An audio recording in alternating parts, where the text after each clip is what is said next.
Hello and welcome to Moneylife. This is Sucheta Dalal. Today I'm going to talk, or rather I'm going to revisit the Algo Scam of 2015, where 4 years later in 2019, the Securities and Exchange Board of India, as the capital market regulator, had issued a series of orders against the National Stock Exchange. In fact, overall it has issued 15 show cause notices to NSE and its officials on various counts. Now, NSE has contested many of those gone before the Securities and Appellate Tribunal, SAT. The main thing that it has contested is a penalty or disgorgement which SEBI had issued, which amounts to a little over 1,000 crores. So NSE has denied wrongdoing and gone to court. So have all the others, including senior management that was indicted by SEBI. Now, before we come to that, why are we talking about it today? Because NSE has just released its annual report in which it says that it had tried to make an IPO in 2016. At that time, SEBI didn't allow it, and it wants to make an IPO again. Remember, we are in a raging bull market. Week after week, major IPOs are doing very, very well, getting oversubscribed. As usual, retail investors want more shares. In fact, we've seen the food delivery major Zomato make such a successful debut in the market without even any profits to show. There is Policy Bazaar, which is set to go public, and people are looking at that IPO favorably.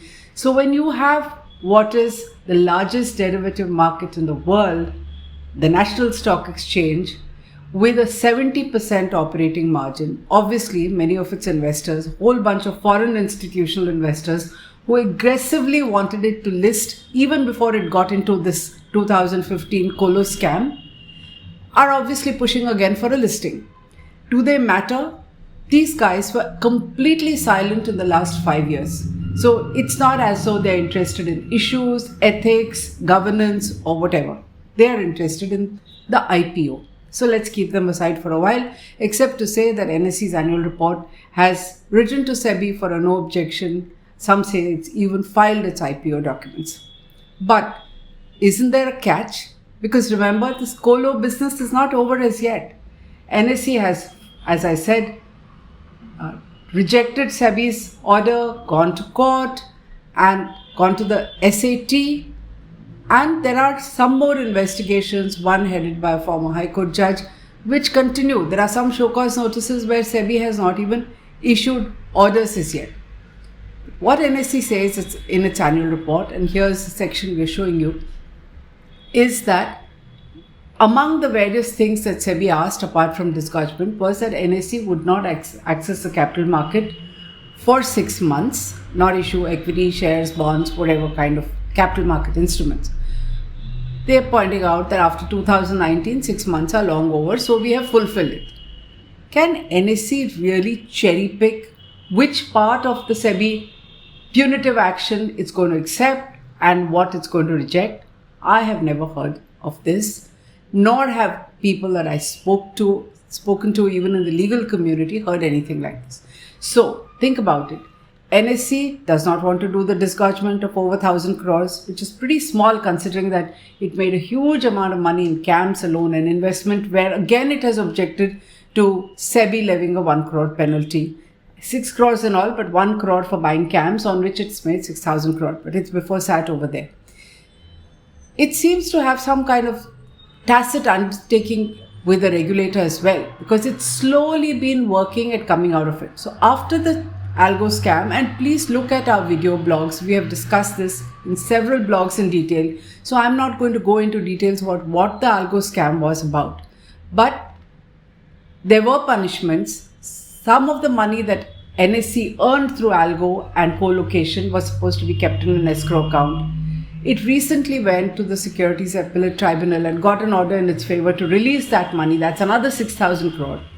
SEBI has quietly allowed it to issue new derivative instruments. So that part of SEBI's punishment is also behind the NSE. Now it says, we have complied with one little bit about 6 months.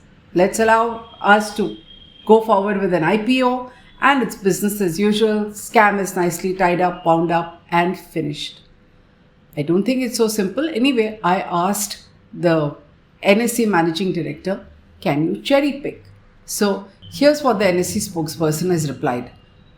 He says that as is legally permissible, NSE has appealed only certain parts of the SEBI order dated April 30, 2019 and has complied with certain other directives in the order, such as not accessing public markets for 6 months. We have kept SEBI informed on ongoing compliances relating to matters in SEBI orders that we have not appealed. This is news again to all of us in the capital market because SEBI has been very quiet about it. SEBI has said nothing about whether it has given NSE permission to pick which parts of its order it wants to comply with and which it wants to appeal. This is unheard of. I don't think anybody has heard of such a thing, but this is what NSE says. Now, it doesn't stop here. Remember, there is a CBI case as well. In fact, on 20th July 2021, Arvind Sawant, a member of parliament, asked for progress in the first information report filed by the Central Bureau of Investigation against NSE in what he called the 75,000 crore colo scam.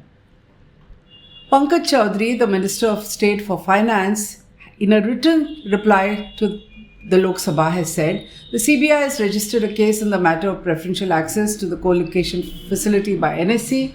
He's given the number and the details, and he says presently the case is under investigation. Now, the beauty is that this is the first time that anyone has quantified this as 75,000 crore. The anyone is a member of parliament. There is a reply from the Minister of State for Finance who does not say a word. He doesn't say that, hello, this is not 75,000 crore, or where did you get the number from? Or we do not admit that the scam was 75,000 crore. In fact, even I'm not saying that the scam was 75,000 crore. I'm saying that a management school based in Hyderabad, ISB Hyderabad, was given the job of quantifying what is the amount of money that brokers have made. So nobody knows what kind of profits people earned in what is called the colo scam, because SEBI does not want to go down that road at all. But here you have the Minister of State for Finance, no less, sort of tacitly conceding that it may be 75,000 crore because he only replies that yes, there is a CBI investigation going on. No action. If this is the first time it's in the public domain, there is nothing that SEBI has done about it.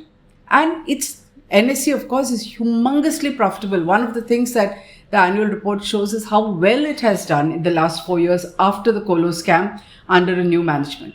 But think about how disingenuous is its argument that it complied. In the time that it was waiting, it was changing its management. The MD, the vice chairman, who had been there 23 years, were part of a founding team, had been removed. The HR head was out. The group operating officer was out. So surely with a new managing director in place who has no regulatory experience, no capital market experience, no technology experience, for 6 months, obviously NSE was not in a position to do anything, much less make an IPO or comply with SEBI orders. But it's now calling that a compliance, and it says we have kept SEBI informed. The annual report actually talks about one or two other things which they claim now that they have kept SEBI informed. One of them is that SEBI had imposed a 50 lakh penalty on the exchange for violation of SECC, which is Stock Exchange and Clearing Corporation regulations. Doesn't say what this is about, but in October 2020, it has gone and held a board meeting and deposited the amount. I already told you that the 6 crore penalty, 1 crore of which was for buying CAMs, has been contested. So part of it is contested. Third notice about Karvi stockbrokers is again mentioned, not part of colo, which is there in the annual report. Another matter which is not in the public domain is apparently an adjudication show cause notice issued on 26 March 2021 for failing to renew its approval with respect to straight-through processing centralized hub services that it's provided. This may be procedural technical thing, but from 2004 onwards, NSE has apparently not followed the rules of getting a reapproval. What has it done? Filed a settlement application on 23rd April 2021. This is part of the annual report. Does this comply with what the finance ministry seems to concede is a 75,000 crore colo scam? You decide.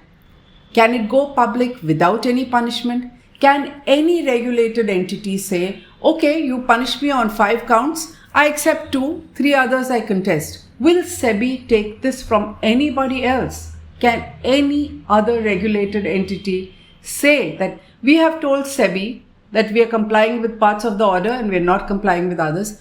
Now, we are not going to get any answers unless maybe the same Member of Parliament, Arvind Sawant, goes back to the Lok Sabha and asks some more questions. Maybe he will, maybe he won't, maybe NSE will just get away with all of this and make an IPO, because everything seems to be with the tacit approval of SEBI. As we said in our latest book titled Absolute Power, here's an example how highly profitable near monopoly exchange, accounting for 90% of trading in India, goes unquestioned. Do you feel upset about this? You ought to, because in this time, 28 brokers have been expelled or failed. I don't think there's such a record even in 92 when SEBI got its statutory teeth and BSE's broker-led management was decimated and a professional management came in. There is no mention of it. SEBI has served 1 or 2 notices and Karvi, Anugraha, again part of the questions asked in Parliament. There are 28 brokers that have been expelled in the last 2 years alone. NSE's annual report does not even touch on it, not a mention. Is this the regulation we want? Think about it. If you like what you've heard, share this video with other people who trade in the market. Remember, 1 crore new demat accounts and, as NSE says, 50 lakh new investors in the last 6 months. This is something all of you need to wake up to. Thank you.